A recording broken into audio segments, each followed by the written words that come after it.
Lah terus masalahnya kowe nesu. Lah ya iki mau. Iki mau. Watis. Ora ana ketoke ora ana sing nggo nesu e, Tru. Ndara Werkudara nundung Ndara Sdewa. Mergo Ndara Sdewa nggondheli pustaka Jamus Lima Sada. Ndara Werkudara duwe penemu pustaka diparingke Sinuwun Ndarawati. Betul. Ndara Sdewa terus ditundhung mergane wani karo Ndara Werkudara. Terus Ndara Sdewa lunga. Heeh. Lah iya iki nesune nggo nendi?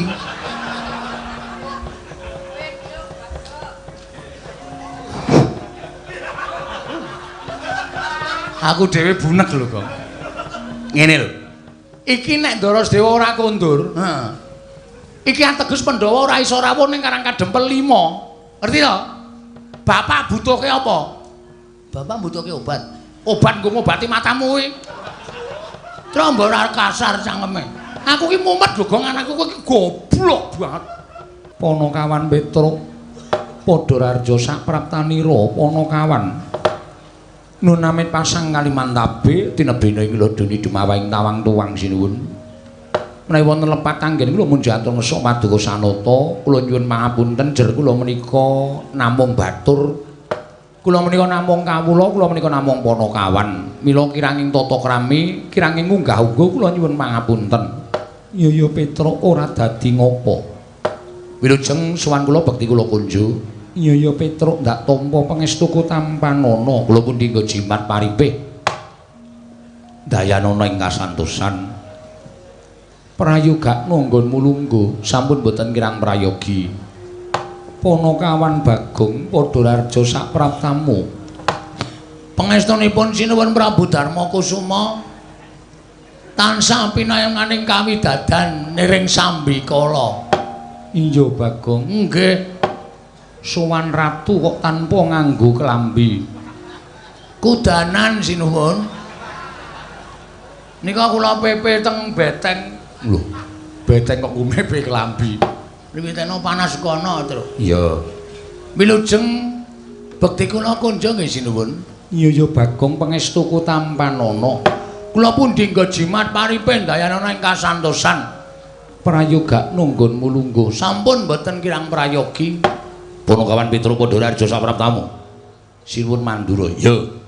Wilujeng den bekti kula kunjuk. Ya, pangestuku tampanana. Nun inggih sanget anggen kawidadosaken jimat. Panakawan Bagong padha rarja sak praptamu. Pangestunipun Sinuwun Mandura wilujeng bekti kula kunjuk. Ya, tak tampa. Mung kowe tak kandhani. Nggih. Ratu kuwi dudu omahmu. Kedaton iki bak tata krama, nganggo pernatan ora sak penake dhewe. Kowe sowan ratu tanpa nganggo klambi, mongko tanpa nyembah, tanpa ndodhok anggepmu apa? Kowe iki dadi patuladaning para kawula nadyan kowe midrajating batur. Ning kowe iki baturing para Pandhawa, kowe Panakawaning para Pandhawa. Kawula iki do nulat karo cak-cakaning Panakawan, ora sak penakmu dhewe. Iki ngopo ta iki? Kowe kuwi lho, Kowe kuwi. Aku ngopo? Kowe iki ora nganggo klambi. Heeh, maksude nek neng kraton ora entuk kudu nganggo klambi. Aku wis matur to teles. Nek aku masuk angin, Baladewa gelem ngeroki apa? Lho. Kose to iki ratu e, Gong. Lah wong ora ana kenthang kimpuling lelakon pojok plaret teng kanan kok muni-muni lho. Tur sing tak jak salaman ki Sinuwun Prabu Puntadewa. Sinuwun Prabu Puntadewa ora lara atine kok wong kono-kono kok geger ngopo? Gong, hei.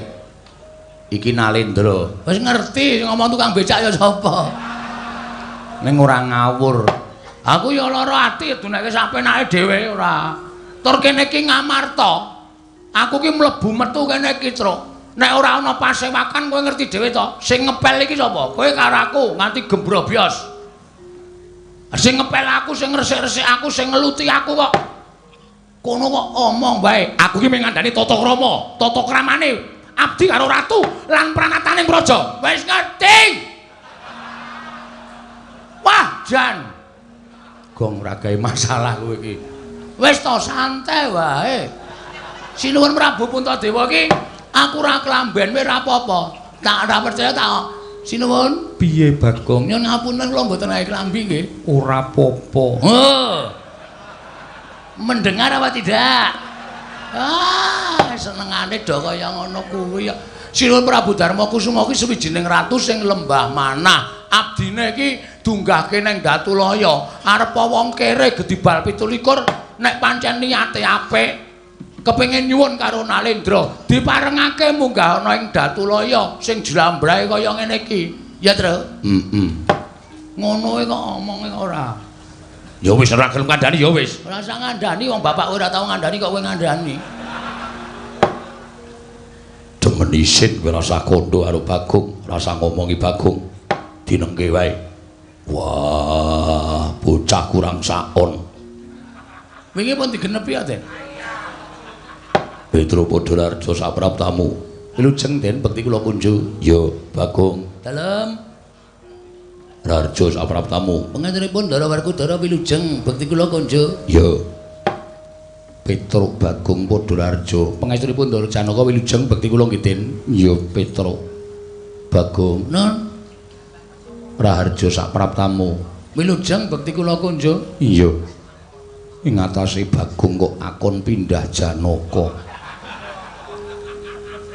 Njur derajate iki dhuwur endi? Riki niku tempat duduk kula. Lah sampean kok ngenggoni? Nomere kursi pinten? Lho, nomere kursi pira? Padhake ora. Wis-wis Janaka ora dadi ngopo. Koko Prabu Kasinggihan. Petro dalem. Ana apa Petro apa sowan saka karepmu dhewe? Apa diutus bapakmu Semar? Saderengipun kepareng ngaturaken tebah Siti Sekul binunteling ron klapa. Apuran tambah bilih wonten lepat kula anggen kula munjuk atur Maduka Sang Nata. Iya Petur ora dadi ngopo. Matur sembah nuwun.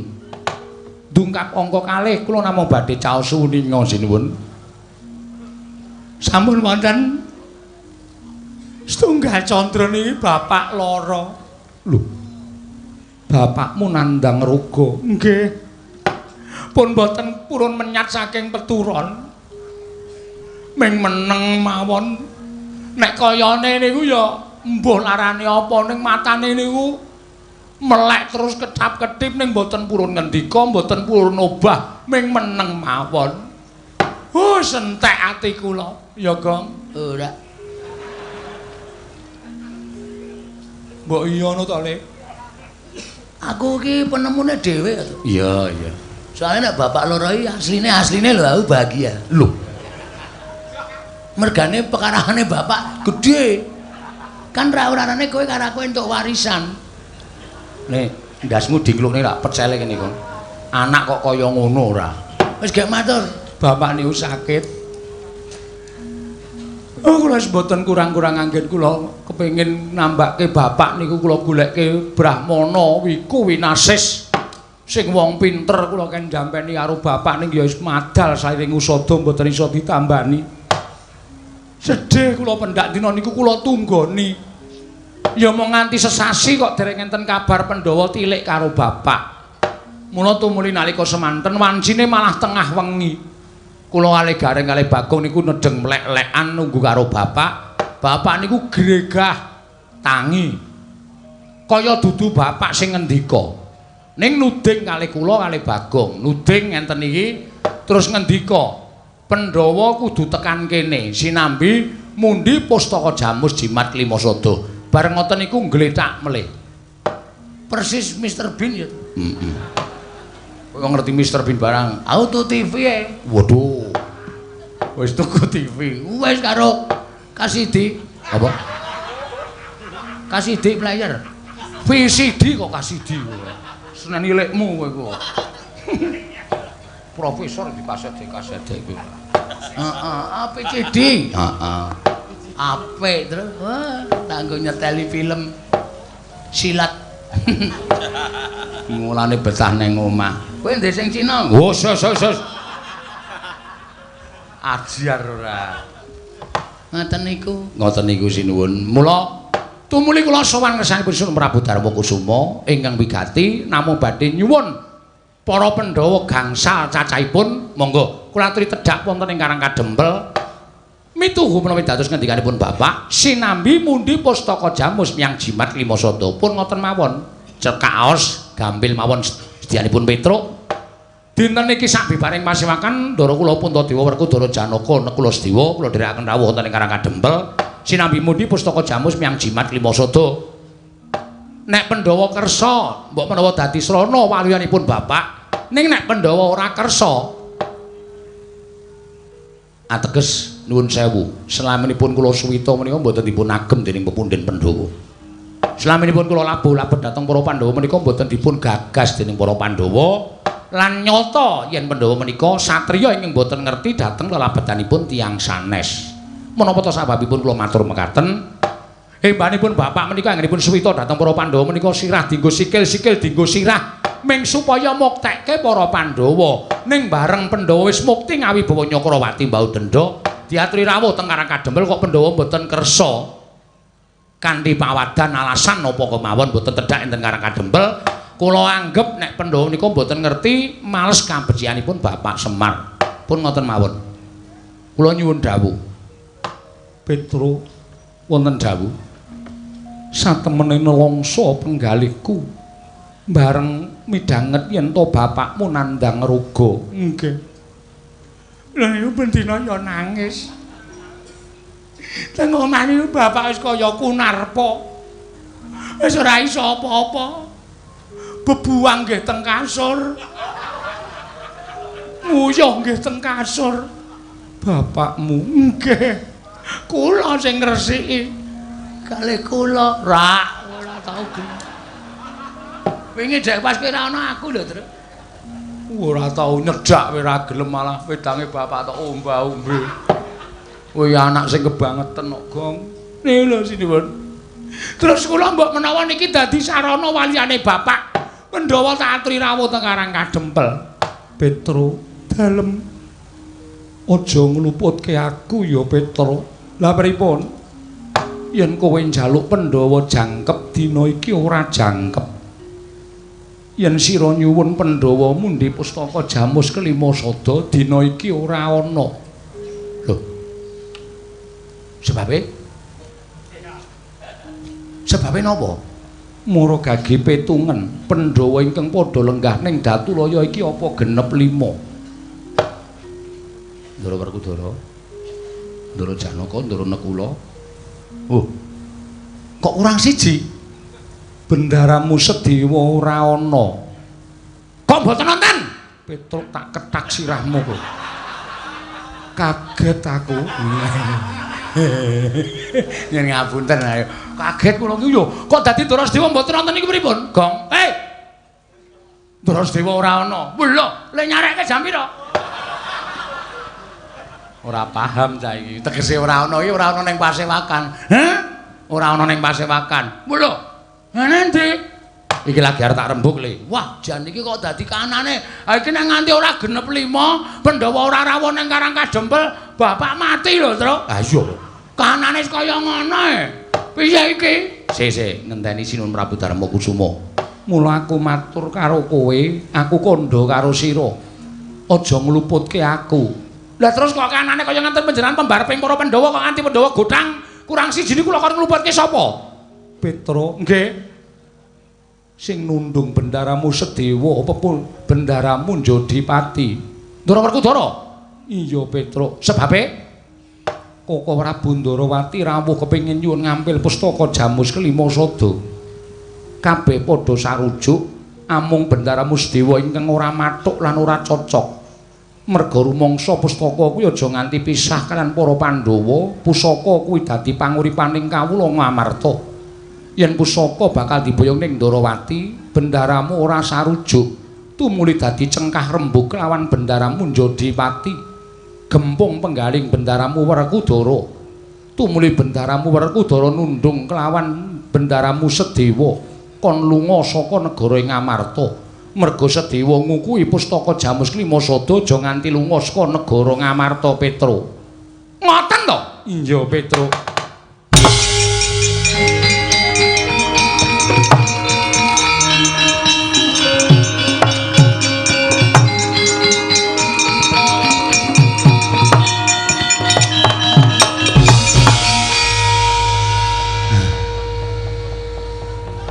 Ngapa itu? Menengo. Mundur. Ki aku nesu iku mbane kedupak cangkemmu. Nuwun sewu, Gus. Nuwun sewu Ndara Werkudara. Ndara piye? Leres sampeyan nundung Ndara Sedewa. Ya pancen bener. Sababe ora manut karo aku. Apa kudu ditundung nek wong ora manut? Apa wong nek ora manut kudu ditundung lunga? Apa kudu lunga saka negara Ngamarta kula tak takon?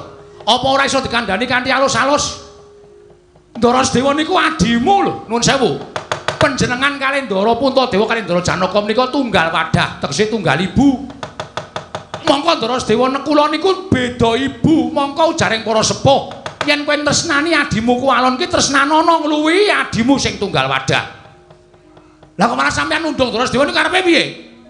Niki mergo sampeyan nundung Ndara Sedewa, bapak kula iso kejet-kejet. Mergo Pandhawa ora iso rawuh teng Karang Kadempel jangkep 5 cacahe. Apa itu masalahe? Waduh. Tak ketak-ketak kowe. Aku tak takon aku tak melu nesu. Ngene lah omongi, heeh. Ndara Werkudara nundung Ndara Sedewa. Wus. Mergane Ndara Sedewa nggondhali pustaka Jamus Lima Sada sing arep diboyong Ndara Sinuwun Ndarawati. Heeh, terus Ndara Sedewa diseneni Ndara Werkudara ditundung lunga. Monggo kowe ngerti to, bapak butuh Pandhawa 5. Heeh.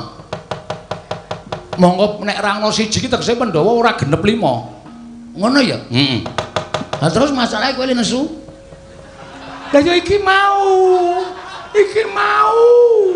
Watis. Ora ana ketoke ora ana sing nggo nesu e, Tru. Ndara Werkudara nundung Ndara Sedewa. Heeh.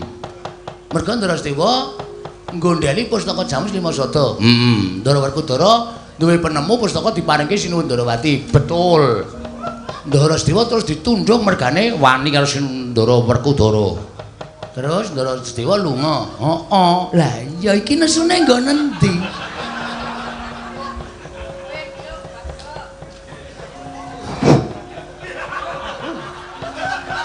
Aku dhewe bunek lho kok.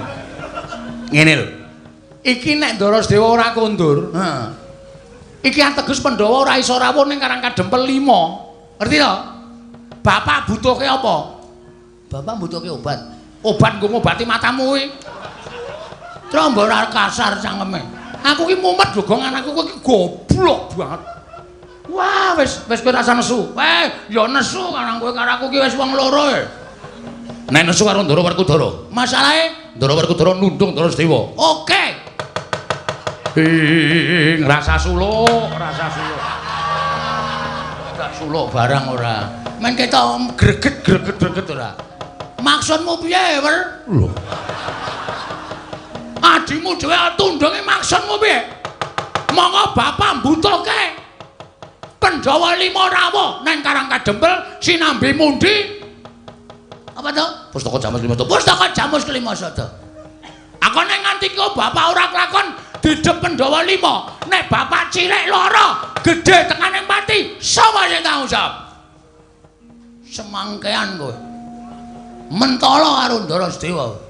Dume Sedewa ki enom dhewe. Terus kowe luwih tuwa, sithik-sithik kudu manut kowe. Kudu manut kowe. Ora selawase wong tuwa ki bener. Semangkean ora. Kowe iki nesu karo sapa? Werkudara. Kok ngerti aku? Ha siramu nutupi kok.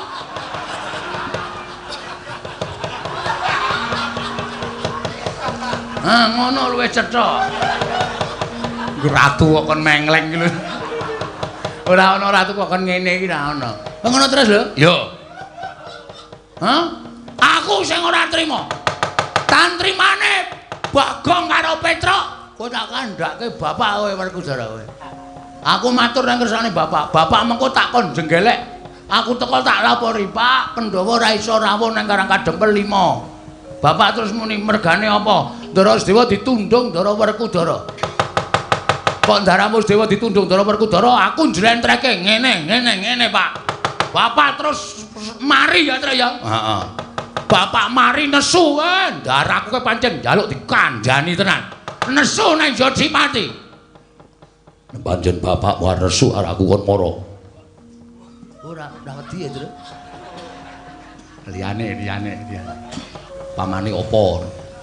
Nek bapak nganti nesu karo sampean, bapak ngetokke kekuatane bapak. Kekuatane bapakmu apa? Apa ya? Ambu. Apa kekuatane? Apa ayo? Aku ora ngerti kok. Ya iku kekuatan lahir lan batin. Kowe cilaka nek nganti kena kekuatane bapak.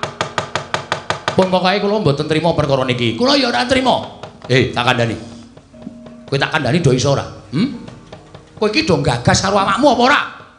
Kowe iki do nyawang karo githokmu apa ora? Kowe iki mung batur-batur kok dlangap-dlangap. Ucapmu ning Kedaton Negara Ngamarta. Werkudara ki arep dikaya ngapa kuwi piyai? Kuwi bendaramu, ora sampenamu dhewe tau une-uneke. Tru? Padha loro mungsuhe saiki, Tru. Iya. Kowe njagani Werkudara, aku tak njagani iki. Ratu Valentine. Lho. Ratu Valentine. Aku iki ping kuwi awake kuwi. Bagong saya kurang ajar karo aku. Saiki ngene bae, kowe baliya ngenteni nek wis rampung Yai Prabu Ndrawati nambak rengkaning Projeng Dwaraka. Wis lak mecicil, Bapak. Sing dibutuhke saiki kok. Tru, percuma wae dhewe padu karo wong loro iki. Karepe mumpung Sinuwun Ndrawati durung adoh, terus doyak ya, Tru yo. Yo, bekakang nang dalan. Yo, ora apa-apa kok. Yo.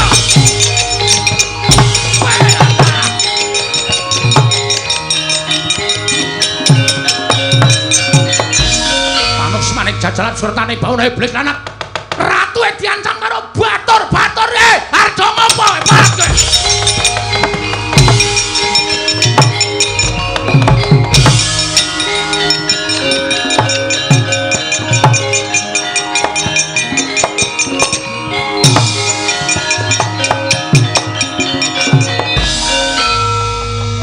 Janaka kok tingak-tinguk arep ngopo? Kula bingung piyambak Koko Prabu. Teka lampanipun kados mekaten Koko Prabu, kula mbak boten mangertos kedas kados pundi. Yayi, Werkudara lan Koko Prabu Mandura sajake mirang sarta miruna kelawan Panakawan. Upama dadi panca bakah pisan ya Dimas. Pisan aja nganti dadi daredah antaraning Koko Prabu Mandura lawan Werkudara lan Petruk apa dene Bagong Yayi.